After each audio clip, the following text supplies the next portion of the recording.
साथियों नमस्कार। आज की कक्षा में हम राजस्थान में होने वाली सन 1857 की क्रांति के बारे में चर्चा करेंगे। लेकिन विद्यार्थियों, हम ये टॉपिक शुरू करें उससे पहले एक दो बातें अगर हमारे दिमाग में क्लियर हो जाएगी तो हमें ये पता चल पाएगा कि हमें किस प्रकार से अध्ययन करना चाहिए। विद्यार्थियों, अगर आप आज से 4 या 5 साल पहले के, चाहे वो अधीनस्थ बोर्ड के पेपर हो चाहे वो आरपीएससी के पेपर हो, अगर आप उनको देखते हो तो वहां पर एक बात कॉमन हमें नजर आती है कि आप मार्केट से कोई भी गाइड उठा लीजिए, या आप कह सकते हैं कि ऐसी किताब जिसमें तथ्य ही तथ्य हो वो किताब पढ़ लीजिए, और आप राजस्थान के वनडे एग्जाम, जो एक दिवसीय जो आपके एग्जाम होते हैं, ऑब्जेक्टिव टाइप के जो आपके एग्जाम होते हैं, उन एग्जामों को आप आसानी से क्लियर कर पाते थे। लेकिन अब जब आप 4-5 साल के भी वर्तमान के पैटर्न को देखते हो, अधीनस्थ बोर्ड के देख लीजिए या आरपीएससी के देख लीजिए, तो वहां पर हमें एक बात नजर आती है कि किसी भी विषय वस्तु को जब तक आप उसकी विषय वस्तु को गहराई से नहीं पढ़ेंगे, आपका जो अध्ययन है वो डीप नहीं होगा, तब तक आप किसी भी टॉपिक को सही प्रकार समझ नहीं सकते, और समझ नहीं पाओगे तो फिर कोई भी एग्जाम, चाहे वनडे एग्जाम हो चाहे वो लिखित एग्जाम हो, आपके आरएस मेन जैसे किसी भी परीक्षाओं का पास नहीं कर पाओगे। जैसे मैं आपको इसी आपके विषय वस्तु का उदाहरण देकर समझाना चाहूं, तो जब आप गाइडों की ओर जाते हो तो 1857 क्रांति की शुरुआत कैसे होती है, वहां पर आपको ये बता दिया जाएगा कि राजस्थान में कौन कौन से पदाधिकारी थे, कौन कौन से छावनियां थी, कौन कौन से केंद्र थे, कौन से नेता थे, कौन से युद्ध हुए। वो आपकी कुछ रटी रटाई 4-5 प्रकार की बातें बता देंगे और आपके टॉपिक को क्लियर कर देंगे, समाप्त कर देंगे। लेकिन वर्तमान के जो आप पेपर देखते हो उनमें इस प्रकार के जो अध्ययन है वो उपयोगी नहीं है। जब तक आप किसी भी टॉपिक को अच्छे से समझ नहीं पाओगे, पूरे टॉपिक का विस्तृत अध्ययन नहीं करोगे, तो आप इस बात को स्वीकार कीजिए कि चाहे अधीनस्थ बोर्ड के पेपर हो चाहे आप आरपीएससी के पेपर हो, आप दोनों ही आपके पेपरों को आप क्लियर नहीं कर पाओगे। तो हमारा जो नजरिया है, जो हमारा दृष्टिकोण है, वो ऐसा होना चाहिए कि हम किसी भी टॉपिक को पढ़े तो उसको इतनी गहराई से पढ़े कि परीक्षा में कैसा भी प्रश्न आए, चाहे वो लिखित परीक्षाएं हो चाहे वो ऑब्जेक्टिव टाइप की परीक्षाएं हो, उन दोनों ही परीक्षाओं में आने वाले प्रत्येक प्रश्न को हम अटेंड कर पाए, और कोशिश होनी चाहिए कि जो हमने प्रश्न अटेंड किए हैं वो अधिकतर हमारे सही भी होने चाहिए। तो हम 1857 क्रांति के जब हम अध्ययन करेंगे तो हम इसके संपूर्ण, इसका जो आपके कॉन्सेप्ट है उसको जानने का प्रयास करेंगे। देखिए विद्यार्थी, उसमें समय लगेगा, लेकिन जब एक बार आप किसी भी टॉपिक को समझ देते हैं तो फिर बार बार जब आप उसका रिवीजन करते हैं वो तो टॉपिक आपको अच्छे समझ में भी आता है, और परीक्षा में आपके पास होने की जो चांस है, जो प्रतिशत है, उतने आपके बढ़ जाते हैं। तो हम जब ये 1857 क्रांति के जो टॉपिक पढ़ेंगे विद्यार्थियों, तो हम इसमें किन किन बातों का ध्यान रखेंगे, कौन कौन से टॉपिक हम पढ़ेंगे, उसके बारे में थोड़ी सी हम चर्चा कर लेते हैं। देखिए विद्यार्थियों, एक सबसे बड़ी हास्यास्पद बात तो यही है कि हम सारे टॉपिक को पढ़ लेते हैं इस 1857 क्रांति को, और जब हमें कहीं जैसे मेंस या फिर आपके इंटरव्यू की पूछ लेते हैं कि क्रांति का अर्थ क्या होता है, और हम उस क्रांति का अर्थ भी नहीं बता पाते, क्योंकि हमने तो तथ्य रटे हैं, हम तो केवल फैक्ट रट कर गए हैं और कॉन्सेप्ट से हमारे को लेना देना ही नहीं है। तो हम पूरी क्रांति को पढ़ लेते हैं लेकिन हमें यही पता नहीं होता क्रांति का अर्थ क्या है। तो मैं यही कहना चाह रहा हूं आपसे कि आप जो भी टॉपिक पढ़े उसको आप जीरो से शुरू करें, और आप उसको इस स्तर तक पढ़ लें कि कैसा भी आपके एग्जाम में प्रश्न आए आप उसको हल कर पाओ। तो सबसे पहले हम देखेंगे कि इस क्रांति का अर्थ यह होता है। दूसरा जो हम इसमें जो बिंदु पढ़ेंगे विद्यार्थियों, वो ये है कि जो 1857 की क्रांति है, उस क्रांति से पूर्व की स्थितियां क्या थी। अब पूर्व की स्थितियों से मतलब हो गया विद्यार्थियों, क्रांति के प्रमुख कारण कौन कौन से थे, तो हम यहाँ पर उनकी चर्चा करेंगे। देखिए विद्यार्थियों, जब आप गाइडों में जाते हैं तो आपको कारण नजर आते हैं, और जब आप राजस्थान की हिंदी ग्रंथ अकादमिक पुस्तकें पढ़ते हैं तो वहां पर आपको एक अलग से टॉपिक नजर आएगा कि 1857 क्रांति से पहले राजपूताना की स्थितियां। और जब आप उन स्थितियों को पढ़ते हो, जब आप उन स्थितियों को समझने का प्रयास करते हो, तो आपके दिमाग में एक बात अपने आप ही क्लियर हो जाएगी कि आखिरकार राजस्थान में 1857 क्रांति हुई। तो वो जो सारी बातें हैं वो हम इस बिंदु में पढ़ने का प्रयास करेंगे। अब जो राजस्थान के अंदर 1857 क्रांति से पहले हमें 3 प्रकार के वर्ग नजर आते हैं। जो आपका पहला वर्ग था विद्यार्थी, वो था शासकों का, अर्थात राजाओं का। दूसरा जो सबसे बड़ा वर्ग था राजाओं के बाद में, वह वर्ग था विद्यार्थियों सामंत का। और जो तीसरा आपके वर्ग हमें नजर आता है वो है जनसाधारण अर्थात आमजन का। हम इन तीनों ही वर्गों की जो स्थिति है उनकी चर्चा करेंगे, और जब इन तीनों वर्गों की स्थितियों की चर्चा करेंगे तो उस संबंध में हमारा ये प्रश्न भी क्लियर हो जाएगा कि इस क्रांति के कारण कौन कौन से हैं। और इस टॉपिक को पढ़ने एक और फायदा भी है जो अभी मैं आपके साथ वो शेयर भी करूंगा, कि जैसे जो आमजन वाला वर्ग है, अगर हम इसके उपवर्ग की चर्चा करेंगे, जैसे शिक्षाविद, क्रांति से पहले जो हमारे शिक्षाविद हैं, या फिर हम कह सकते हैं जो हमारा मध्यम वर्ग है, उसकी क्या स्थिति रही है। उसके बाद में जो राजपूताना के जो किसान हैं उनकी क्या स्थिति है, इसके बाद में जो श्रमिक हैं या फिर हम कह सकते हैं जो मजदूर वर्ग है वो किन किन स्थिति से गुजर रहा था उसकी हम चर्चा करेंगे। उसके बाद में जो हमारे राजस्थान के जो उद्योगपति हैं उन उद्योगपति या फिर आप कह दीजिए आपके व्यापारी, उन पर ब्रिटिश कालीन जो नीतियां हैं, ब्रिटिश कालीन जो आपकी संगति है उनका क्या प्रभाव पड़ा है, चाहे वे प्रभाव सकारात्मक हो चाहे वे प्रभाव आपके नकारात्मक हो, जैसे भी प्रभाव हो हम उन सभी प्रभावों की यहाँ पर चर्चा करने का प्रयास करेंगे। इसके उपरांत जो राजस्थान का जो सैनिक वर्ग है वो सैनिक वर्ग किन किन स्थितियों से गुजर रहा था उसकी भी हम यहाँ पर चर्चा करने का प्रयास करेंगे। और फिर राजस्थान के जो सामाजिक और जो धार्मिक संगठन है या फिर हम कह सकते हैं समाज और धर्म से जुड़े हुए जो लोग हैं, जो समूह हैं, उन पर ब्रिटिश कालीन या फिर ईस्ट इंडिया कंपनी की जो नीति है उनका क्या प्रभाव पड़ा। आखिरकार इस वर्ग से जुड़े हुए लोग भी ब्रिटिशों से असंतुष्ट क्यों थे, या हम सीधे कहें तो ईस्ट इंडिया कंपनी से असंतुष्ट क्यों थे, वह बात भी हम यहाँ पर जानने का प्रयास करेंगे। और जो एक आपके हिंदी ग्रंथ अकादमी पुस्तकों में इस टॉपिक के बारे में अच्छे से बताया गया है, तो हमारा एक और विशेष वर्ग साहित्यकार वर्ग भी कैसे ब्रिटिश कालीन नीतियों से प्रभावित हुआ था और उन्होंने अपने साहित्य अपनी रचनाओं के माध्यम से कैसे आपके ईस्ट इंडिया कंपनी की शासन उसके प्रशासन की आलोचना की है, तो वो भी हम यहाँ पर जानने का प्रयास करेंगे। अब देखिए विद्यार्थियों, जब आप सारी बातें पढ़ लेते हो, जो शिक्षाविद हो गए, श्रमिक हो गए, मजदूर हो गए, सैनिक हो गए, धार्मिक सामाजिक संगठन हो गए, ये किस प्रकार से ब्रिटिश कालीन स्थितियों, ब्रिटिश कालीन प्रशासनिक नीतियों से प्रभावित हुए हैं, जब ये सारी बातें पढ़ लेंगे तो आपको 1857 की क्रांति को समझने में बिल्कुल आसानी हो जाएगी। और जब ये सारी बातें पढ़ोगे तो फिर आपके उस प्रश्न का आंसर भी आपके निकल कर आ जाएगा कि आखिरकार इस 1857 क्रांति को राष्ट्रीय विद्रोह या फिर आपके जन क्रांति क्यों कहा जाता है। आप आसानी से बता पाओगे कि इस क्रांति के अंदर भारत या हम कह सकते हैं राजपूताना का प्रत्येक वर्ग शामिल हुआ था। हर वर्ग का व्यक्ति ब्रिटिश शासन की समाप्ति की ओर आपके आगे बढ़ रहा था। हर वर्ग ने इसमें कहीं ना कहीं अपना योगदान दिया है। इसलिए हम इस क्रांति को जन क्रांति या राष्ट्रीय विद्रोह की आपकी संज्ञा देते हैं। एनसीईआरटी पुस्तक में इनके बारे में बड़े अच्छे से समझाया गया है।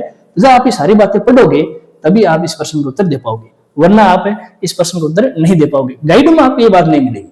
लेकिन जब आप अच्छे जो आपके लेखक हैं उनकी पुस्तकें पढ़ोगे, ग्रंथ अकादमी की पुस्तकें पढ़ोगे, तो इसके बारे में अलग से टॉपिक चलता है और वो चीज आप पढ़ पाओगे। इसके उपरांत विद्यार्थियों, जो आप सबका पसंदीदा टॉपिक है क्रांतिकालीन स्थितियां।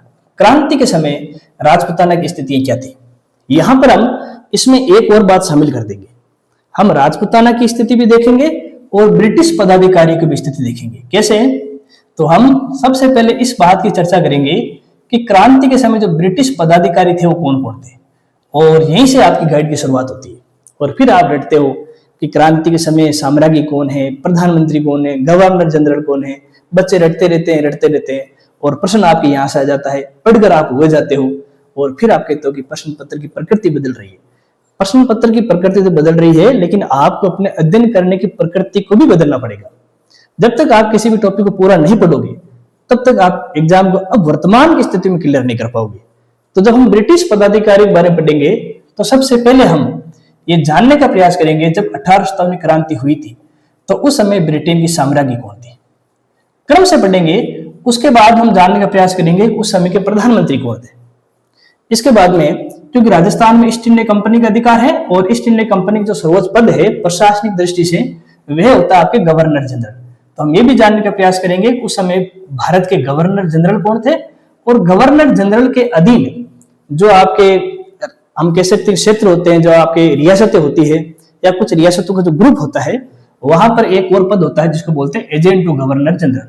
तो एजेंट टू गवर्नर जनरल भी कौन है उस समय राजपूताना के, हम उसकी चर्चा करेंगे। और एजेंट टू गवर्नर जनरल के अधीन विभिन्न रियासतों में एक और पदाधिकारी बैठता था जिसको बोलते हैं पॉलिटिकल एजेंट। इसी के लिए कई बार एक और नाम इस्तेमाल होता है आपके रेजिडेंट। तो रेजिडेंट कौन कौन से हैं, जैसे मेवाड़ की रेजिडेंट, मारवाड़ की रेजिडेंट या फिर कोटा के रेजिडेंट, जितने भी रेजिडेंट है उन सब की हम चर्चा करेंगे। इनके बाद में राजस्थान के अंदर जो ब्रिटेन के द्वारा या ईस्ट इंडिया कंपनी के द्वारा जो छावनियां स्थापित की गई है, वे छावनियां कहाँ कहाँ हैं, उन छावनियों की स्थापना कब हुई है, उन छावनियों में कौन कौन से आपके सैनिकों की टुकड़ी निवास करती है, वे सारी बात हम जानने का प्रयास करेंगे। तो ये जो पूरा टॉपिक है ये पूरा पूरा तथ्यात्मक है, और जो ये टॉपिक है ये पूरा पूरा आपके कॉन्सेप्ट बेस है। तो हमें पढ़ना ऐसा है जिसमें आपके फैक्ट भी आ जाए, जिसमें आपके कॉन्सेप्ट भी आ जाए। इससे फायदा ये होता है कि हमारी एग्जाम के अंदर प्रश्न पत्र की कैसी भी प्रकृति हो, हम उसको आसानी से सरल कर पाएंगे, आसानी से हल कर पाएंगे। ब्रिटिश पदाधिकारियों की स्थिति देखने के बाद में हम देखेंगे राजपूताना की स्थितियां, और राजपूताना की जब स्थितियां देखेंगे तो यहाँ पर फिर दो बात आएगी कि राजपूताना की जो प्रमुख रियासत है उनके शासक कौन कौन से, और राजपूताना में कई सारे ऐसे सामंत हैं जिन्होंने क्रांति में महत्वपूर्ण योगदान दिया है, कई सारे ऐसे ठिकाने के ठाकुर हैं जिन्होंने क्रांति में महत्वपूर्ण योगदान दिया है, जैसे मारवाड़ के कुछ ठिकाने हैं, मेवाड़ के कुछ ठिकाने हैं।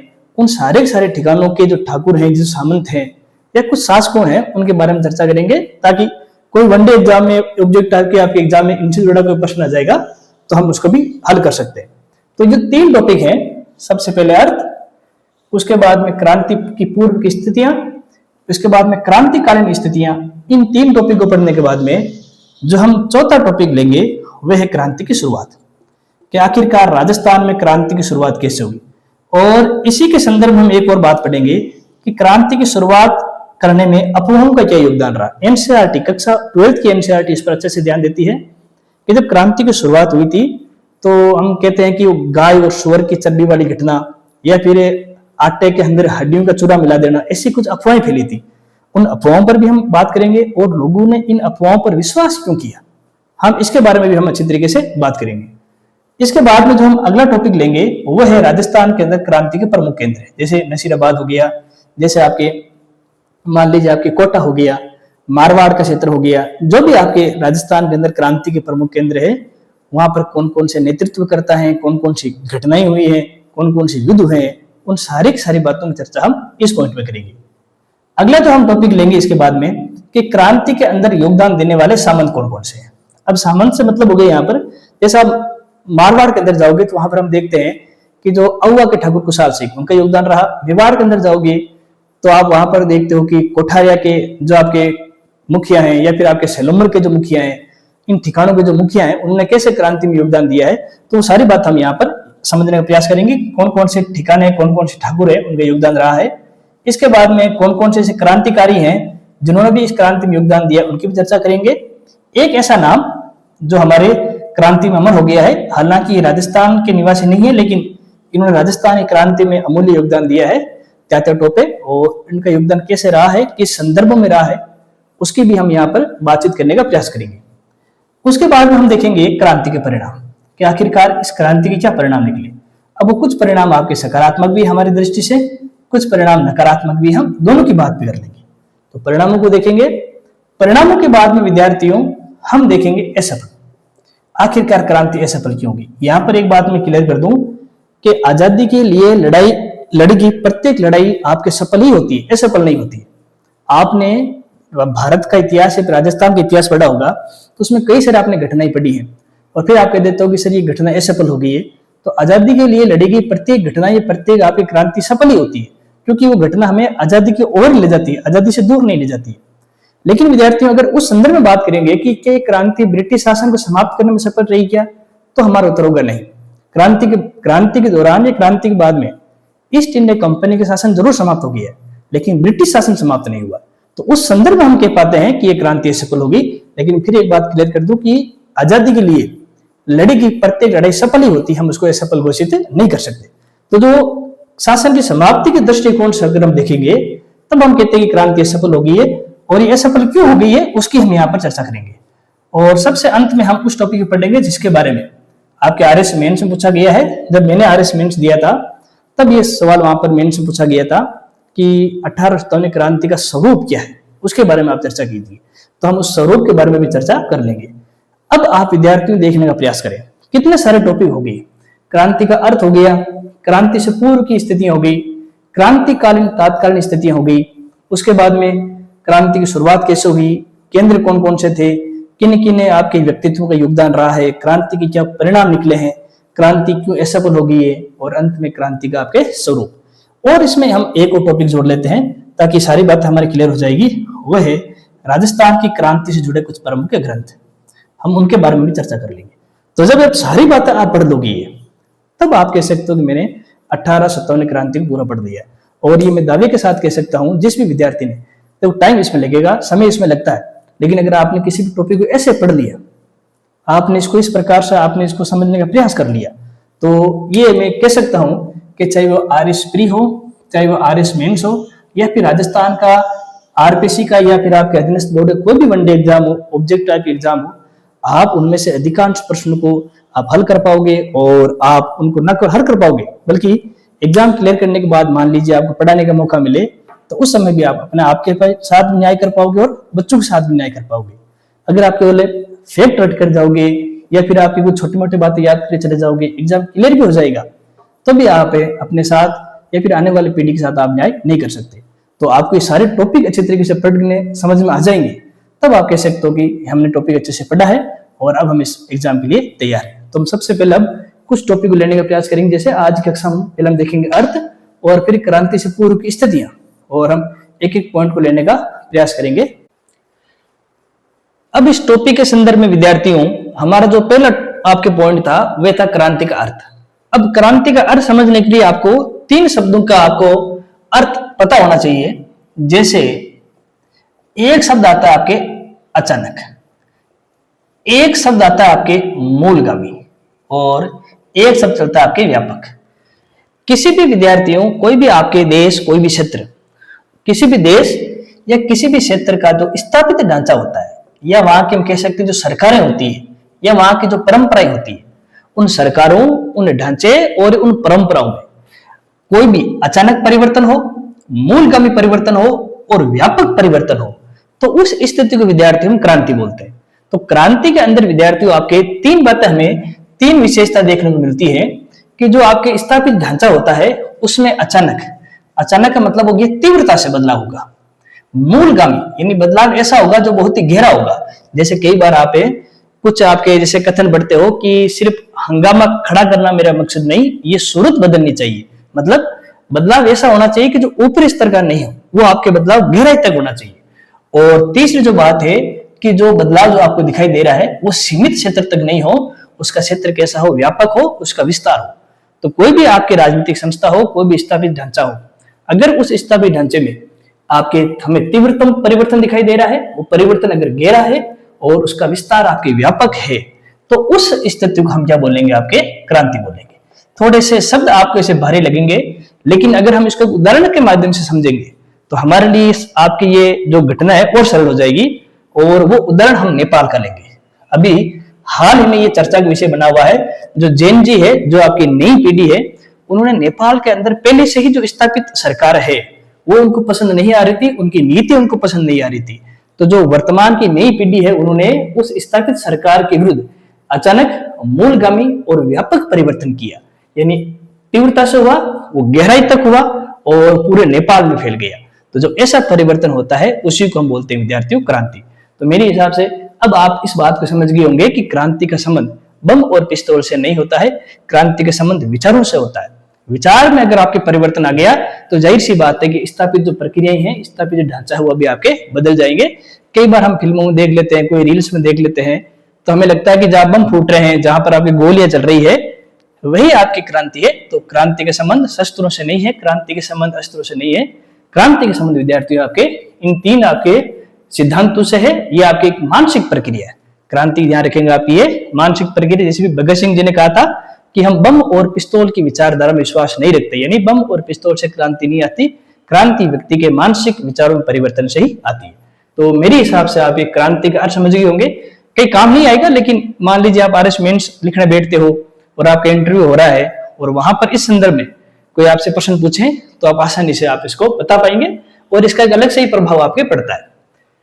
इस संदर्भ में जो हमारा दूसरा जो पॉइंट था, जिसके बारे में हमने पहले बात की थी कि क्रांति से पूर्व की स्थितियां क्या थी, और हमने ये भी देखा था क्रांति से पूर्व की स्थितियां ही वो कारण थी जिनकी वजह से राजस्थान में 18 सप्ताहों की क्रांति हुई। और हमने एक भी कहा था कि क्रांति से पूर्व की स्थिति में हम 3 वर्ग लेंगे। जो पहला वर्ग लेंगे वो हम आपके राजा, दूसरा जो वर्ग हम लेंगे वह है आपके सामंत, और जो तीसरा वर्ग हम लेंगे वह है आपके जनसाधारण अर्थात आमजन। आज की इस कक्षा में हम राजाओं के संदर्भ में बात करेंगे कि राजाओं के संदर्भ हम इस प्रकार से बात करेंगे कि राजाओं का 1857 क्रांति से पहले कैसे उनकी स्थितियों में, चाहे वो प्रशासनिक स्थितियां हो चाहे वे राजनीतिक स्थितियां हो, उसमें कैसे बदलाव आया, कैसे कंपनी और राजाओं के बीच में टकराहट पैदा हुई, कैसे आपके कंपनी के द्वारा बार बार राजाओं के आंतरिक मामलों में आपके हस्तक्षेप किया गया। वो सारी घटनाएं हम जब देखेंगे तब आपको लगेगा कि उस समय राजाओं की स्थिति अच्छी नहीं थी। उनकी प्रशासनिक और राजनीतिक स्थिति बिल्कुल आपके निम्न स्तर तक आपकी चली गई थी। और जब राजाओं की स्थिति अच्छी नहीं है तो उनके अधीन आने वाले सामंतों की स्थिति भी अच्छी नहीं रहेगी, और राजाओं के अधीन आने वाले जो आम लोग हैं उनकी स्थिति भी आपके सही नहीं रहेगी। तो हम 7-8 ऐसे रियासतों के उदाहरण देखेंगे, और जिससे आपको पता लग जाएगा कि क्रांति से पहले हमारे जो प्रशासनिक और राजनीतिक स्थिति है बिल्कुल कमजोर थी, और उनसे आम लोग प्रभावित हुए और उन्होंने फिर आपकी क्रांति का रास्ता चुना। 3-4 हम उदाहरण देखते हैं रियासतों के। जैसे सबसे जो पहला हम उदाहरण देखते हैं आपके मारवाड़ का। ये बहुत ही अच्छा आपके पॉइंट है, और हिंदी ग्रंथ अकादमी में इस संदर्भ में एक अच्छी बात ये बताई गई है, हो सकता है कि आने वाले समय में इसका एक प्रश्न भी बन जाए कि क्रांति से पहले वे राजपूताना के कौन से शासक है जिनके मन में ब्रिटिशों के खिलाफ सबसे ज्यादा आपके विरोधी भावनाएं मौजूद थी। तो वो जो शासक हैं वो मारवाड़ के मान सिंह जी थे। मारवाड़ के मान सिंह जो आपके नाथ संप्रदाय के अनुयायी भी थे, और ये ब्रिटिशों की शासन प्रणाली से बिल्कुल असंतुष्ट थे। इन्होंने अपनी कई सारे ऐसे कार्य प्रणालियों से साबित कर दिया कि वो ब्रिटिशों के अधीन रहने वाले व्यक्तित्व नहीं है। जैसे आप इस बात को समझे कि जब मारवाड़ के शासक मान सिंह थे तब ईस्ट इंडिया कंपनी ने मान सिंह के पास में 1803 में एक संधि का प्रस्ताव भेजा।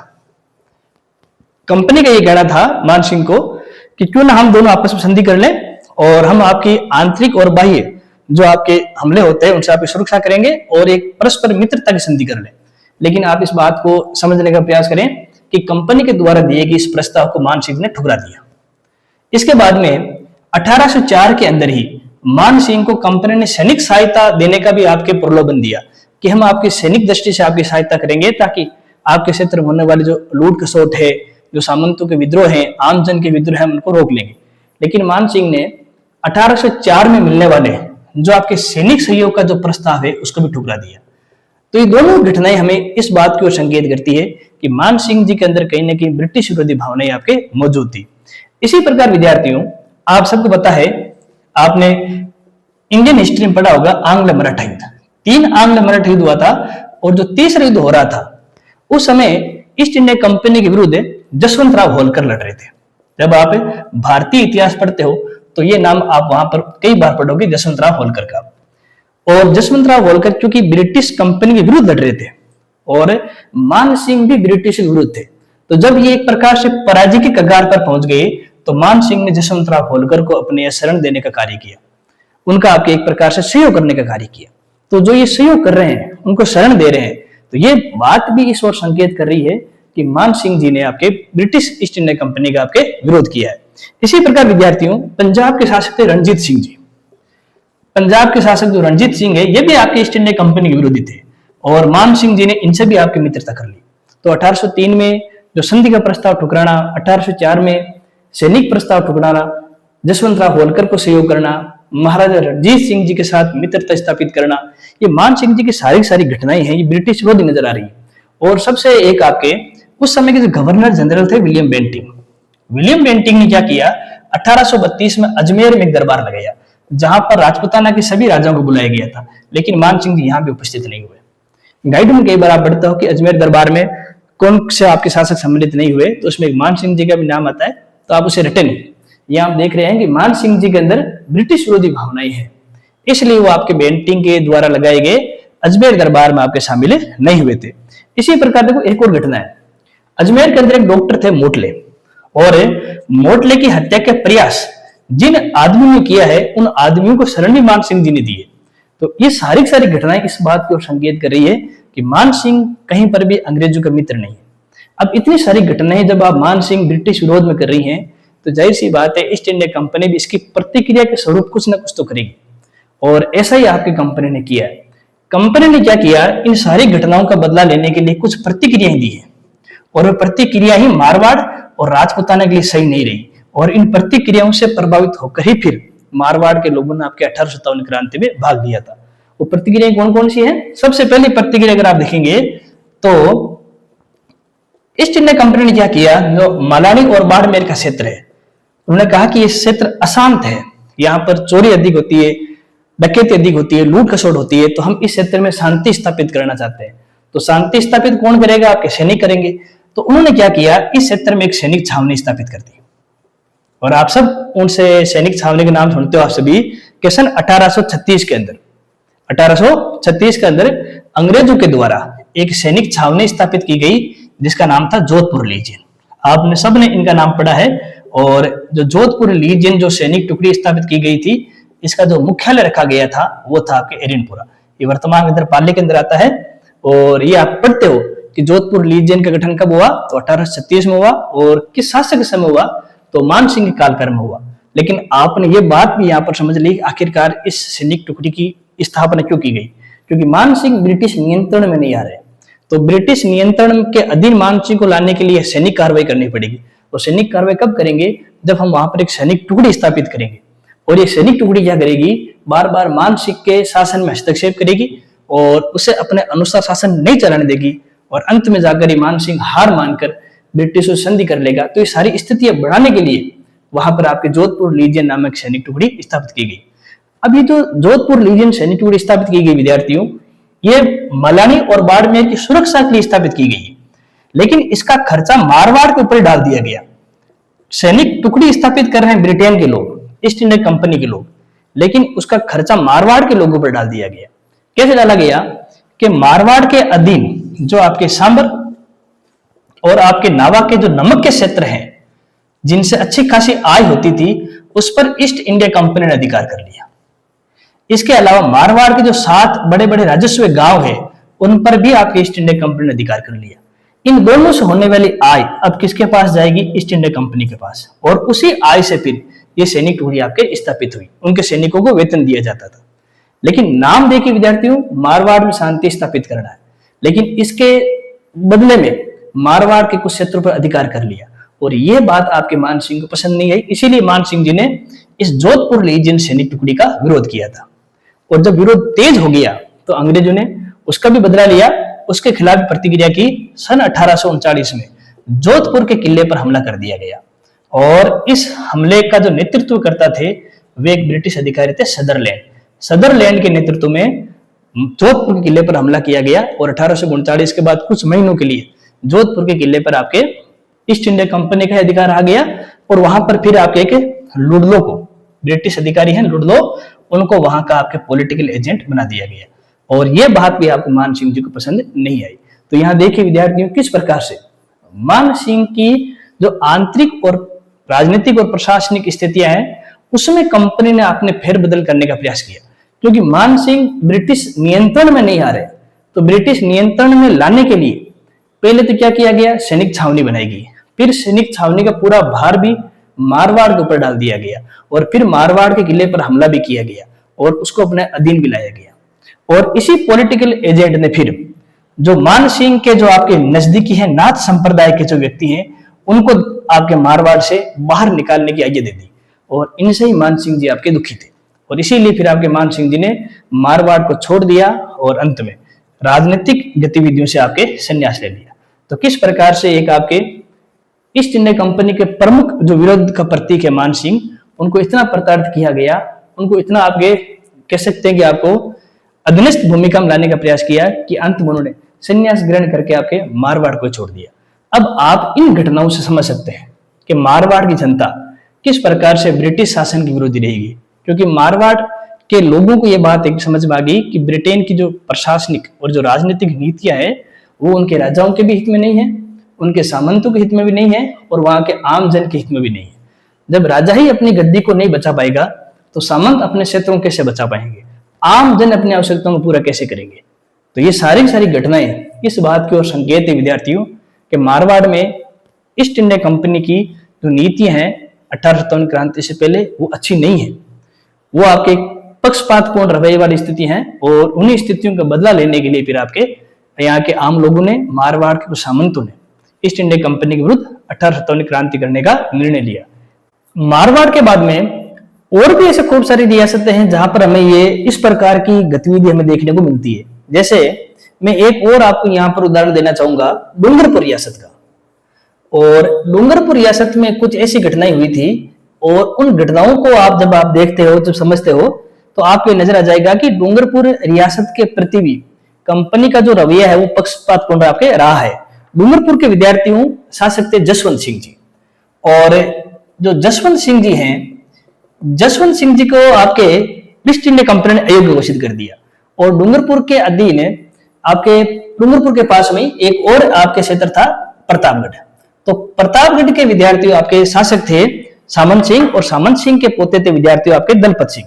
तो अंग्रेजों ने क्या किया, जो आपके दलपत सिंह है ये प्रतापगढ़ के हैं और दलपत सिंह को क्या कर दिया, आपके डूंगरपुर का शासक बना दिया। देखो यहाँ पर किस प्रकार की विचित्र घटना घट रही है कि एक आपके रियासत के अंदर स्थापित शासक को अयोग्य घोषित करना और न केवल अयोग्य घोषित करना बल्कि वहां पर फिर पास किसी दूसरी रियासत के व्यक्ति को वहां का शासक बना देना। जैसे डूंगरपुर के शासक जसवंत सिंह को अयोग्य घोषित करके प्रतापगढ़ के आपके जो शासक हैं विद्यार्थियों, जो सामंत सिंह है और उनके पोते थे दलपत सिंह, इस दलपत सिंह को प्रतापगढ़ से हटाकर आपके डूंगरपुर का शासक बना दिया गया। तो यहाँ पर ईस्ट इंडियन कंपनी की आंतरिक आपके हम कह सकते हैं दखलंदाजी इतनी हो गई, हस्तक्षेप इतना हो गया कि वो एक राजा को हटा रहे हैं और दूसरे राजा को वहां पर आपके स्थापित कर रहे हैं। लेकिन जब प्रतापगढ़ के सामंत सिंह की आपकी मृत्यु हो गई तो दलपत सिंह को वापस डूंगरपुर से हटाकर प्रतापगढ़ भेज दिया गया और इससे क्या हुआ कि डूंगरपुर की जो राजगद्दी है वो आपके रिक्त हो गई। अब डूंगरपुर का शासक किसको बनाया जाए, तो जसवंत सिंह जी ने क्या किया कि उन्होंने एक आपके मोहकम सिंह को आपके गोद लिया हुआ था।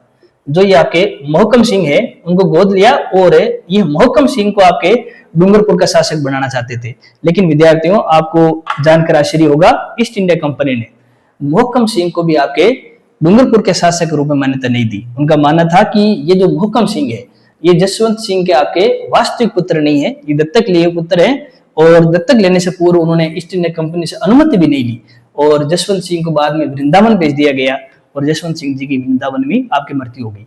तो देखो किस प्रकार से मारवाड़ में हस्तक्षेप कर रही है कंपनी और किस प्रकार से उन्होंने डूंगरपुर में हस्तक्षेप किया है। ऐसा ही हस्तक्षेप हमें आपके जयपुर में देखने को मिल रहा है। जयपुर के शासक थे विद्यार्थियों सवाई जय सिंह तृतीय, आपने इनका नाम सुना होगा सवाई जय सिंह तृतीय। और इसी जयपुर के अधीन शेखावाटी का प्रदेश आता था। शेखावाटी के जो क्षेत्र है वो जयपुर रियासत के एक प्रकार के स्वतंत्र ठिकाना हुआ करते थे और शेखावाटी क्षेत्र भी एक प्रकार का आसान क्षेत्र था। तो अंग्रेजों ने क्या किया, इस शेखावाटी क्षेत्र में शांति स्थापित करने के नाम से उन्होंने 1835 के अंदर एक सैनिक टुकड़ी की स्थापना की जिसे शेखावाटी ब्रिगेड कहते हैं, जिसका मुख्यालय आपके झुंझुनू था। जैसे मारवाड़ के अंदर जोधपुर लीजियन बनाई, ऐसे आपके शेखावाटी के अंदर शेखावाटी ब्रिगेड बनाई। अब शेखावाटी ब्रिगेड तो ईस्ट इंडिया कंपनी ने बनाई है, लेकिन इसका भार भी आपके जयपुर रियासत पर डाल दिया गया। जो जयपुर रियासत के अधीन आय का जो सबसे बड़ा स्रोत था वो सांबर झील का क्षेत्र था, जहां पर नमक उत्पादन होता था और 1835 में ईस्ट इंडिया कंपनी ने सांबर झील पर भी अधिकार कर लिया। यह सवाल भी आपके एक एग्जाम में पूछा है आरपीसी ने कि किस वर्ष ईस्ट इंडिया कंपनी ने सांबर झील के जो आय वाले स्रोत उन पर अधिकार कर लिया, तो 1835 में। उस समय वहां के शासक आपके सवाई जय सिंह तृतीय थे। 1835 में जब ये घटना हुई उसी दौरान सवाई जय सिंह तृतीय की आपके मृत्यु हो गई। अब विद्यार्थियों इसकी प्रतिक्रिया भी हमें देखने को मिलती है। जैसे ही सांबर झील पर ईस्ट इंडिया कंपनी ने अधिकार किया तो साहित्य में भी इस बात की आपके विरोध प्रकट किया गया और जनसाधारण के द्वारा भी इस बात का विरोध प्रकट किया गया। जैसे आपके जयपुर रियासत के अंदर कैप्टन ब्लेक की हत्या कर दी गई। जो कैप्टन ब्लेक थे ब्रिटिश अधिकारी, उनकी हत्या कर दी गई। ये हत्या इस बात का प्रतीक थी कि जयपुर रियासत का जो आमजन है वो ब्रिटेन के द्वारा या ईस्ट इंडिया कंपनी के द्वारा अपनाई जा रही जो कुनीतियां हैं वो इसका समर्थन नहीं करते। जो साहित्यकार है उन्होंने भी सांबर झील क्षेत्र पर जब अंग्रेजों ने अधिकार किया उसका विरोध किया था। जैसे कई सारे साहित्यकारों ने बात लिखी थी, वो मारवाड़ में एक अच्छी सी बात उसमें बताई गई थी कि मारो राजो भोड़ो सांबर तो दिनों अंग्रेजा ने मारा टाबर भूखा रोटी तो मांगे तीखी लूंडरी।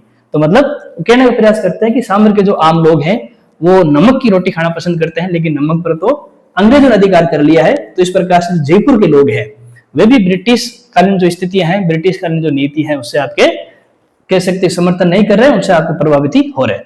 तो मारवाड़ के अंदर किस प्रकार से आपके हस्तक्षेप किया जा रहा है, डूंगरपुर के अंदर हस्तक्षेप किया जा रहा है, जयपुर के अंदर हस्तक्षेप किया जा रहा है। इसी प्रकार हम देखेंगे तो विद्यार्थियों एक और रियासत है आपके कोटा, और आप सब जानते हैं कोटा के अंदर तो विद्यार्थियों विचित्र घटना हुई थी। कोटा के अंदर आपके एक प्रकार का द्वैध शासन था। 1818 में जब कोटा के शासक थे उमेद सिंह जी, और उमेद सिंह जी ने जब 1818 में अंग्रेजों से संधि कर ली 1818 की, तब अंग्रेजों ने क्या किया, कोटा के अंदर दो प्रकार की स्थिति बना दी। उन्होंने कहा कोटा एक शासक होगा एक प्रशासक होगा, शासक की शक्तियां अलग होगी और प्रशासक की शक्तियां अलग होगी। जो शासक तो बन गए आपके कोटा के उमेद सिंह जी, और जो प्रशासक बने थे विद्यार्थी वो थे आपके जालम सिंह जी। लेकिन ईस्ट इंडिया कंपनी ने क्या किया, शासक की जगह प्रशासक का आपके समर्थन करना शुरू कर दिया। और 1838 के पास आता थे, ये भी आपने पढ़ा ही होगा विद्यार्थियों। 1838 में तो जो आपके ईस्ट इंडिया कंपनी है उन्होंने कोटा के दो भाग कर दिए, एक भाग तो कोटा रहा और एक भाग विद्यार्थियों आपके झालावाड़ बन गया। कोटा पर तो अधिकार कोटा के राजाओं का ही रहा और झालावाड़ का क्षेत्र जालम सिंह के परिवार को दे दिया, जिनका नाम आप सुनते हो मदन सिंह जी, जो पहले कोटा के प्रशासक थे और बाद में उनको झालावाड़ का आपके राजा बढ़ा दिया गया।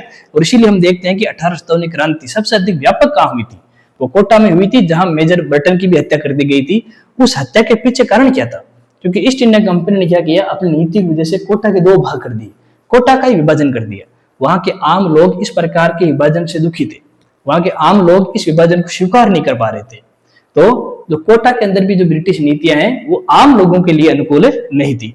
इसी प्रकार विद्यार्थियों जब हम अलवर के बारे में पढ़ते हैं, भरतपुर के बारे में पढ़ते हैं, धौलपुर के बारे में पढ़ते हैं, तो वहां पर भी कहीं ना कहीं ईस्ट इंडिया कंपनी ने अपनी प्रशासनिक और अपनी राजनीतिक नीतियों से वहां के आम लोगों को दुखी करने का प्रयास किया, वहां के राजाओं को दुखी करने का प्रयास किया, वहां के सामंतों को दुखी करने का प्रयास किया।